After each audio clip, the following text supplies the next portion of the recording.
So మీరు కూడా ఇంకా 5-6 పుల్అప్స్ దగ్గరనే స్టక్ అవుతున్నారా? 30 to 40 రెప్స్ ఎలా అయ్యాలో మీకు అర్థమవుతలేదా? అయితే నన్ను ఫాలో అవ్వండి, నేను మీకు చెప్తాను. లాస్ట్ వీడియోలో మీకు గ్రిప్ స్ట్రెంత్ గురించి ఎక్స్ప్లెయిన్ చేశాను. ఇప్పుడు ఈ వీడియోలో నేను మీకు స్పీడ్ గురించి ఎక్స్ప్లెయిన్ చేస్తాను. మీరు పుల్అప్స్ చేసేటప్పుడు ఇలా స్లోగా పుల్ చేయడం వల్ల ఏమవుతుందంటే మీ మజిల్స్ అనేది జల్దీ స్ట్రాంగ్ అయిపోతుంది. దానివల్ల మీరు ఎక్కువ రెపిటేషన్స్ పుల్ చేయలేరు.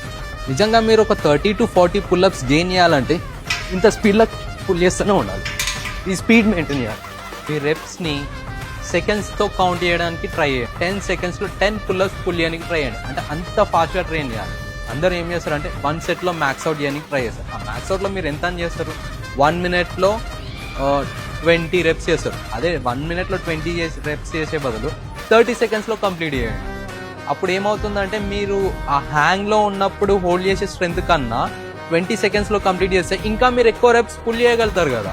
సింపుల్గా చెప్పాలంటే 1 సెకండ్కి 1 రెప్ అన్నట్టు ట్రై చేయండి. అంటే 10 సెకండ్స్కి 10 రెప్స్ వచ్చేటట్టు చేయండి. అంటే మీరు 30 సెకండ్స్లోనే ఒక 20 to 25 రెప్స్ చేయాలి. అంత ఫాస్ట్గా ట్రై చేయండి. అట్లా ట్రై చేయడం వల్ల మీరు ఈజీగా 30 to 40 రెప్స్ గెయిన్ చేయగలుగుతారు. అదే మీరు 30 పుల్అప్స్ 1 మినిట్ వరకు ఆన్నే హ్యాంగ్ చేశారనుకోండి, మీ మజిల్ అనేది ఇట్లా మొత్తం పంప్ అయిపోతుంది ఆ హ్యాంగ్ స్ట్రెంత్లోనే. అప్పుడు మీరు ఎక్కువ రెప్స్ చేయలేరు. ఓకేనా? సో పుల్అప్లో స్పీడ్ గురించి అయితే ఎక్స్ప్లెనేషన్ చేసేసా. నెక్స్ట్ వచ్చేసి మజిల్ అడాప్షన్. ఇది వచ్చేసి నెక్స్ట్ వీడియోలో చెప్తా మీకు. నా కంటెంట్ మీకు నచ్చినట్టయితే నన్ను ఫాలో చేయండి.